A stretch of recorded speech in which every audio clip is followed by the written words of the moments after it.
नमस्ते बच्चों, नमो नमः। आज हम कक्षा 7 की संस्कृत की पाठ्य पुस्तक के 7वें पाठ संकल्पः सिद्धिदायकः के अभ्यास के प्रश्नों का हल करेंगे। तो चलिए शुरू करते हैं। पहला प्रश्न देखेंगे। पहले प्रश्न में आपको क्या करना है? उच्चारणम कुरुत, अर्थात आपको कुछ शब्द दिए गए हैं, इन शब्दों का उच्चारण आपको स्वयं करना है। जैसे अभवत, अकथयत, अगच्छत, निवेद्यत, अपूज्यत, स्वपीति, तप्ति, प्राविशत, अवदत, वदति सम, वस्ति सम, रक्षति सम, वदति, चरति सम, करोति सम, गच्छति सम, अक्रोत और पठति सम। इन सभी शब्दों का उच्चारण आपको स्वयं करना है। दूसरा प्रश्न देखेंगे। उदाहरणम अनुसृत्य रिक्त स्थानानि पूर्यत, अर्थात आपको उदाहरण के अनुसार, दिए गए उदाहरण के अनुसार रिक्त स्थानों की पूर्ति करनी है। जैसे उदाहरण दिया गया है, यथा वस्ति समः, वस्तः समः, वसंती समः। इसी प्रकार आपको भिन्न भिन्न अर्थात एक वचन या द्विवचन या बहुवचन इन शब्दों का लिखना है। जैसे पूज्यति समः, पूज्यतः समः, यहाँ पर क्या आएगा? पूज्यन्ति समः। इसी प्रकार नीचे ख में देखेंगे। ख में आपको क्या करना है? इसमें आपको इन भिन्न भिन्न धातुओं का प्रथम पुरुष लिखना है व इसके एक वचन, द्विवचन या बहुवचन लिखने हैं। जैसे उदाहरण दिया गया है प्रथम पुरुष का, अकथ्यत, अकथ्यताम, अकथ्यन। इसी प्रकार आपको अपूज्यत, अपूज्यताम, अपूज्यन और इसी प्रकार अरक्षत, अरक्षताम, अरक्षताम, अरक्षन। ठीक है। ग में देखेंगे। ग में आपको क्या करना है? ग में आपको मध्यम पुरुष लिखना है। मध्यम पुरुष के आपको एक वचन, द्विवचन या बहुवचन लिखने हैं इन भिन्न भिन्न धातुओं के आधार पर। इसी प्रकार घ में क्या करना है? घ में आपको उत्तम पुरुष लिखना है। तो चलिए इनका हल करते हैं। जैसे क में उदाहरण दिया गया है वस्ति समः,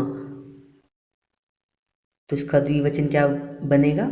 वस्तः समः, वसंती समः इसका बहुवचन बनेगा। इसी प्रकार ही पूज्यति समः, पूज्यतः समः, पूज्यन्ति समः। इसी प्रकार रक्षति समः, रक्षतः समः, रक्षन्ति समः। इसी प्रकार ही चरति समः, चरतः समः, चरन्ति समः। इसी प्रकार करोति समः, कुरुतः समः और कुर्वन्ति समः। ये लट लकार का प्रथम पुरुष दिया गया है। इन सभी धातुओं में आपको लट लकार का, इन भिन्न भिन्न धातुओं का लट लकार का प्रथम पुरुष व एक वचन, द्विवचन या बहुवचन लिखना है। ख में देखेंगे। उदाहरण दिया गया था आपको प्रथम पुरुष अकथ्यत, अकथ्यताम, अकथ्यन। इसी प्रकार अपूज्यत, अपूज्यताम, अपूज्यन। इसी प्रकार अरक्षत, अरक्षताम, अरक्षन।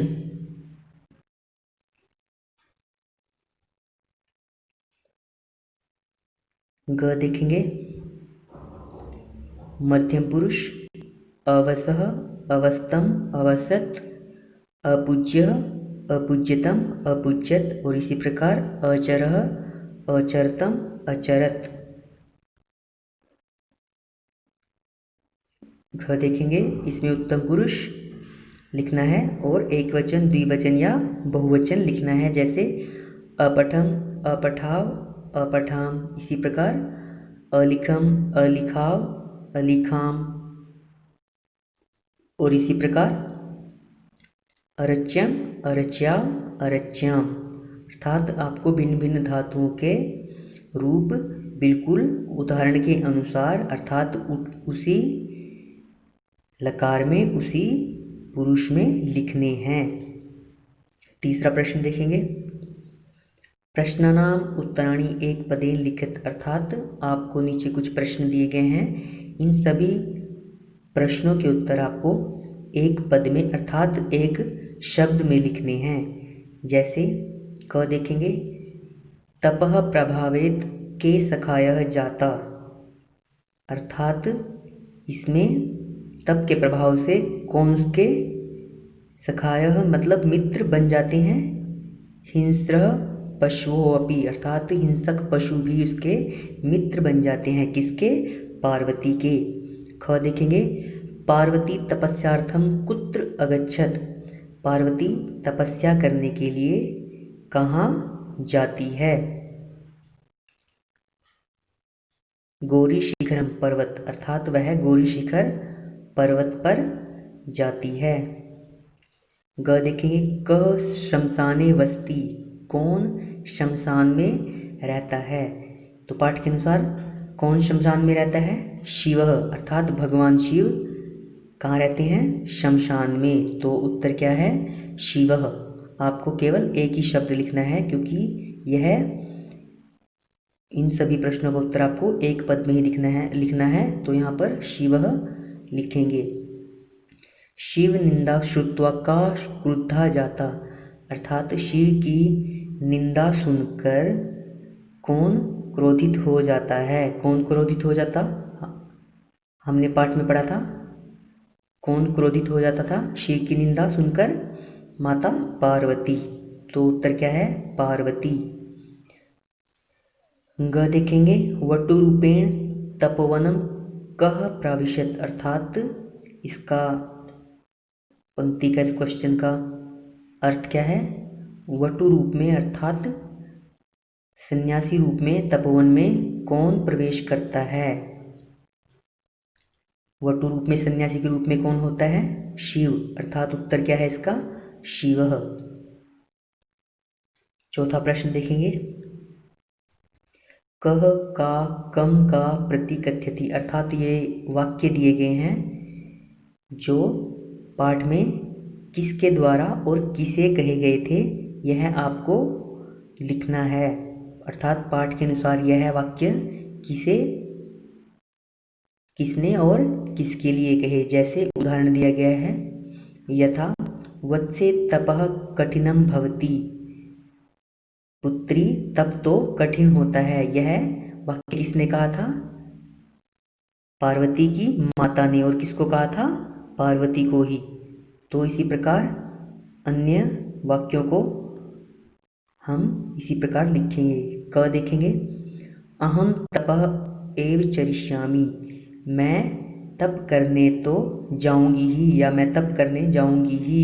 यह वाक्य किसने बोला था, पार्वती ने, और किसके प्रति बोला था, किसको बोला था, मेनाम, अर्थात अपनी माता को। पार्वती की माता का क्या नाम था, मेना। ख देखेंगे, मनस्वी कदापि धैर्यम न परित्यज्यति, अर्थात मन में यदि मान लिया जाए तो हमें कभी भी धैर्य नहीं छोड़ना चाहिए। यह वाक्य किसने बोला था, पार्वती ने, और किसके प्रति, विजयाम, अर्थात अपनी सहेली विजया के प्रति। ग देखेंगे, अपर्णा इति नामना त्वं प्रथिता, अपर्णा इस नाम से तुम प्रसिद्ध हो। यह वाक्य किसने बोला था, विजया ने, पार्वती की सहेली विजया ने, और किसके लिए बोला था, पार्वती के लिए। तो उत्तर क्या है, पार्वतीम। ख देखेंगे, पार्वती प्रीतो अस्मि तव संकल्पेन, पार्वती, हे पार्वती तुम्हारे दृढ़ निश्चय से मैं प्रसन्न हुआ। यह वाक्य किसने बोला था, यह वाक्य बोला था भगवान शिव ने। तो यहाँ पर क्या आएगा, शिव, और किसको बोला था, पार्वती को, माता पार्वती को, और यहाँ पर क्या आएगा, पार्वतीम। शरीर माध्यम खलु धर्म साधनम, यह वाक्य किसने बोला था, अर्थात इसका क्या मतलब है, स्वस्थ शरीर सबसे बड़ा धर्म साधन है। यह वाक्य किसने बोला था, वटु ने, अर्थात उस शिव रूप में आए सन्यासी ने। किसको बोला था, विजयाम को, अर्थात पार्वती की सहेली को या पार्वती को, क्योंकि पार्वती भी वहीं थी उस वक्त। अहम तव कृतदासो अस्मि, मैं तुम्हारे द्वारा खरीदा गया दास हूँ। यह वाक्य किसने बोला था? भगवान शिव ने। किसके प्रति? पार्वती के प्रति। तो यहाँ पर क्या आएगा? पार्वती। पांचवा प्रश्न देखेंगे। पांचवें प्रश्न में आपको क्या करना है? प्रश्नानाम उत्तराणि लिखित, अर्थात इन सभी प्रश्नों के उत्तर आपको पूर्ण वाक्य में देने हैं। जैसे क देखेंगे, पार्वती क्रुद्धा सती किम अवदत्, पार्वती क्रोधित होके क्या बोली? पार्वती क्रोधित होके क्या बोली? अरे वाचाल अप्सर जगति न कोऽपि शिवस्य यथार्थ स्वरूपम जानाति यथा त्वमसि तथैव वदसि। पार्वती ने क्रोधित होकर क्या बोला था?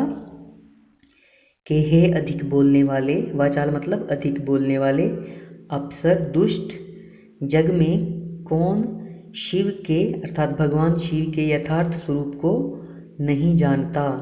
यथा त्वमसि तुम जैसी हो, तथैव वदसि वैसी ही बातें कर रहे हो। ऐसा किसने बोला था क्रोधित होके? माता पार्वती ने। ख देखेंगे, कह पाप भाग भवती, कौन पाप का भोगी होता है? तो इसका उत्तर क्या है? शिवः निंदः य करोति शृणोति च पाप भाग भवति, अर्थात शिव की निंदा जो करता है और सुनता है वह पाप का भोगी होता है।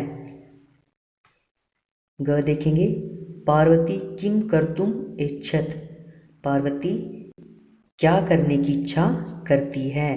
पार्वती तपस्याम कर्तुम इच्छत, वह तपस्या करने की इच्छा करती है। घ देखेंगे,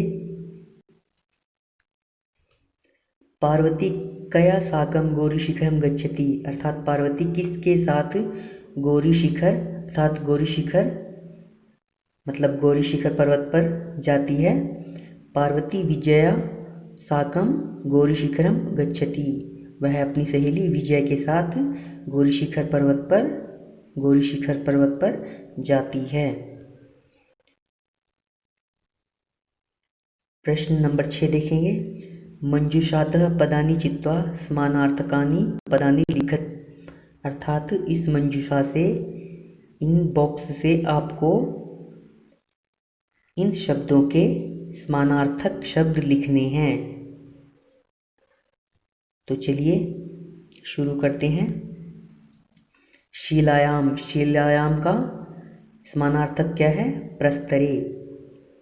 पशवः का जंत्वः, अम्बा का माता, नेत्राणि का नयनानि और तूष्णीम अर्थात शांत रहने का मौनम।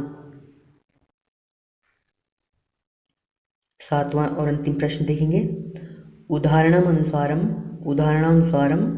पद रचनाम कुरुत, अर्थात उदाहरण के अनुसार आपको पद रचना करनी है। आपको उदाहरण दिया गया है, जैसे वस्ति सम, तो आपको क्या लिखना है?